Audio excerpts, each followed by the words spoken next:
Number 4, got to give it back to Facebook. Nobody blows up my phone quite like Facebook, and I enjoy opening up all of those little pings and whistles that I get throughout the day to see what my friends and my families are doing. And yes, that means that I have been in this industry long enough to have a bunch of friends that are in the real estate industry. So things they're doing are going to pop up in my feed as well. Nothing makes me feel better than being able to post some activity that I'm doing, or that I'm at a local restaurant, or that I'm at the beach, or that I'm showing some of the things that are great to live in Florida.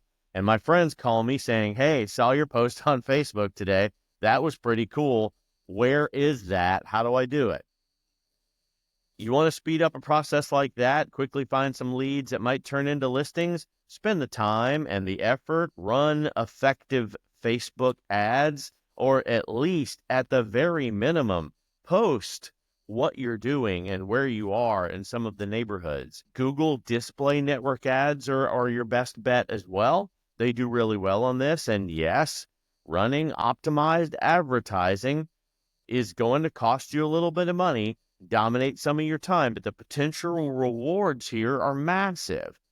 The inexpensive cost of the per ad or the per touch that happens when you put one of those ads in front of a circular area rather than trying to blast the entire state you're doing business in is going to increase your chances, because the optimization learns and it works what doesn't.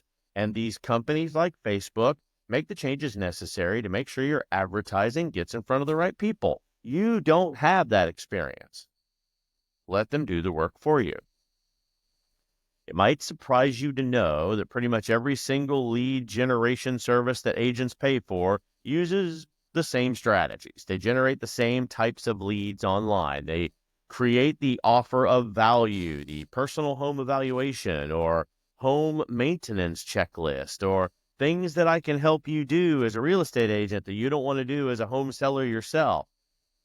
It's simple to design a small ad. These tools that are built into these products already will do most of the work for you, as long as you've got a couple of nice, high quality photos, which we'll talk about in a minute. Continue optimize them. Learn how to lead magnet until you get some high quality leads and a price per lead that you're comfortable with. Want to get an affordable buyer lead too? Great. While you're working for your listings, trust me, buyer leads show up. They're going to do all of the work for you simply by showing up and seeing your advertisement. Everybody knows that if you're selling houses, you could probably help them buy one too. Number 5,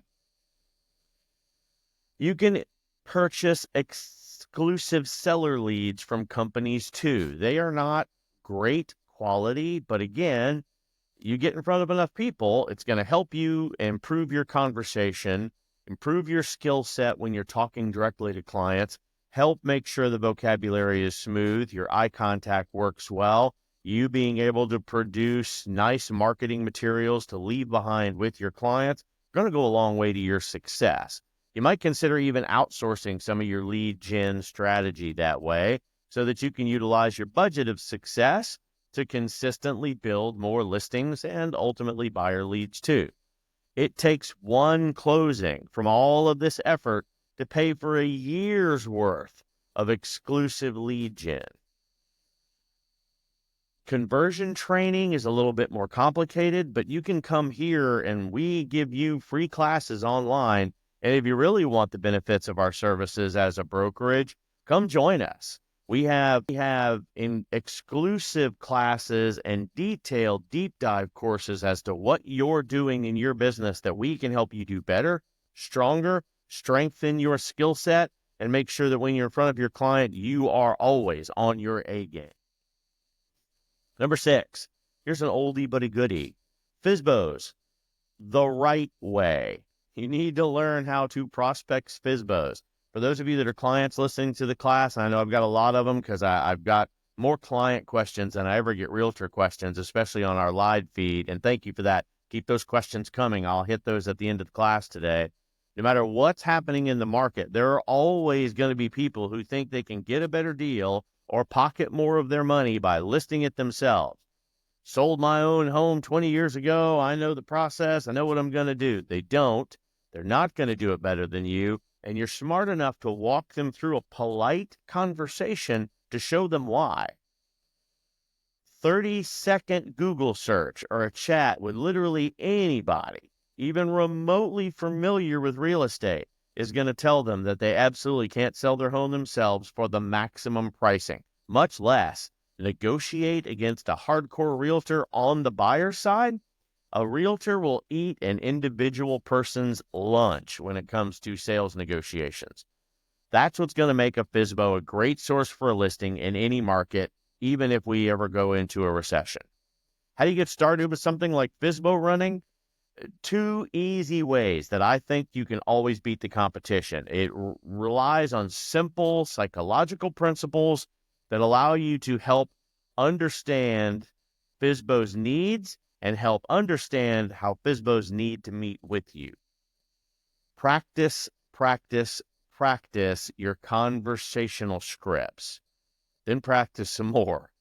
Having the right scripts is not enough. You being able to execute on the scripts and being able to move within the script, understanding what you need to say next based on their objection is important. There's no perfect way to do it without practicing it, period. Get some great scripts. There's a lot of them out there. Chris Linzel's FSBO scripts that are out there, you can Google that, are fantastic. And you'll enjoy how he gets in and out of some of the challenges of those cold call conversations. Leverage FOMO when you are writing copies for flyers, postcards, letters. The fear of missing out is one of the most convincing motivations for stubborn FSBOs. Show them that they're leaving money on the table. Show them that while you must be subtle to avoid not to scare them off, but you put a listing on the phone and show and tell them about the experiences and some of the horror stories that have come with you being an agent selling a property. They may not want to invest the time and the energy, much less the liability that they may be putting themselves in. Great FSBO flyer that I saw this week is, what would it be like to sell your home and lose $55,000 in the process? That's the headline. The rest of it goes on to just display with my friend Bob, and this is what happened to him trying to sell his home himself. Please don't be Bob. Let me help you. My services are not a requirement for you making this phone call. Call me for support.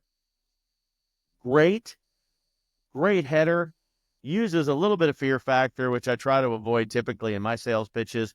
But if it'll get them to the phone to call you, thinking they can get some experience behind them in selling their property themselves, go for it.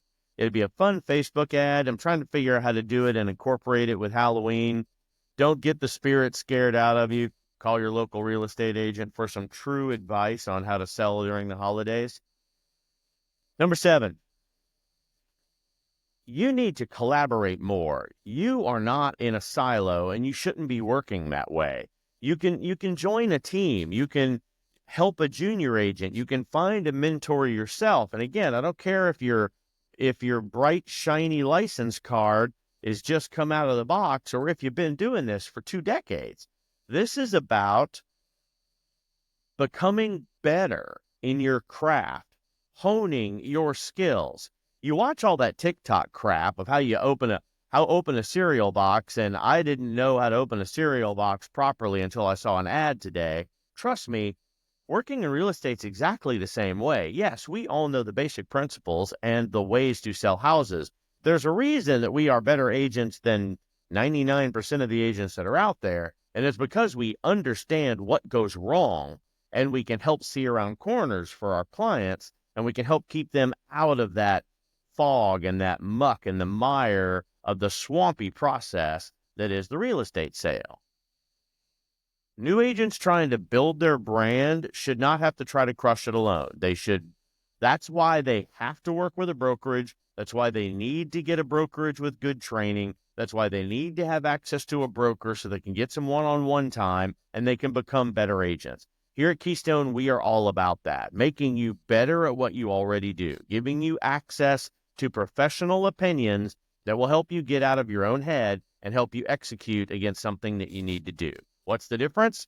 Hyper-logical market knowledge. I'm going to write that on a postcard because I love that word so much. The best agents know how to generate listings in every area better than anyone else because, most importantly, because they know everything about their community. Everything. They can spill the tea. They can tell you where the parties are. They can tell you where you walk your dog on a Sunday, but not on a Saturday. They can tell you the best ways to get to the sporting events without having to worry about the traffic because they've been driving these roads since they were in school. If you can't be the area expert yet because you haven't lived in that area so long, absolutely get a mentor that can help you manufacture intelligence behind what you're talking about in front of your clients. Try out a couple of different mentors. Try out a couple of different teams. Join a smaller brokerage that understands that my time is valuable so they can give you some individualized attention. There's a reason that smaller classrooms in school when you were a kid were more effective, so you got more one-on-one time with a teacher. Smaller, pristine brokerages, yes, like Keystone, allow you to get in front of the broker, allow you to get in front of executive leadership, allow you to hear from true experts that don't need and don't want to work for a big brand because they have more capability, more flexibility for their clients, and they can spread their wings and challenge the industry to do what's best for themselves and for their clients. I was incredibly lucky when I got involved in my career in real estate. I found people that believed in me. I found mentors that cared to work with me, and I got a following very quickly on people who trusted that I was going to learn everything I needed to know to be the very best. And because of it, it allowed me to have the confidence to consistently push for listings. And in return, I also got buyers. From there, I was able to leverage and advertise all of that knowledge in my open houses and my postcard mailers and any other listing that became circular advertising in those areas. Pro tip, most team leaders are happy to mentor you if you'll join their team as a junior agent. Most of the top producing listing agents eventually start their own team if they haven't started one already. So finding a solo agent to mentor you may be hard, but it is not impossible, and your broker can typically guide you in the right direction. Ask your managing broker or find a few solo listing agents on your own, offer to buy them a cup of coffee, and just pick their brain about what's working and are they willing to work with you. Number 8, again, an oldie but a goodie. It's not going to go away, but you have to be careful with this one. Door knocking. Door knock in the neighborhoods that you want to work in. Again, when you're out looking for a real job, or when you're out working for what I should say a traditional job, you didn't just drop an application everywhere. You dug around and put your applications where you wanted to work. Real estate is no different. You need to advertise and you need to door knock in a neighborhood where you actually want to have listings. Every time I mention door knocking to new agents, I can hear the voices in my head right now. The more I say it, eyes light up with fear. Everybody wants to change the subject. Everybody wants to tell me they're going to do it. But when Sunday afternoon rolls around, they're gone. They find excuses. They're hunched over their laptops trying to figure out how to go viral on Instagram. This is a huge mistake.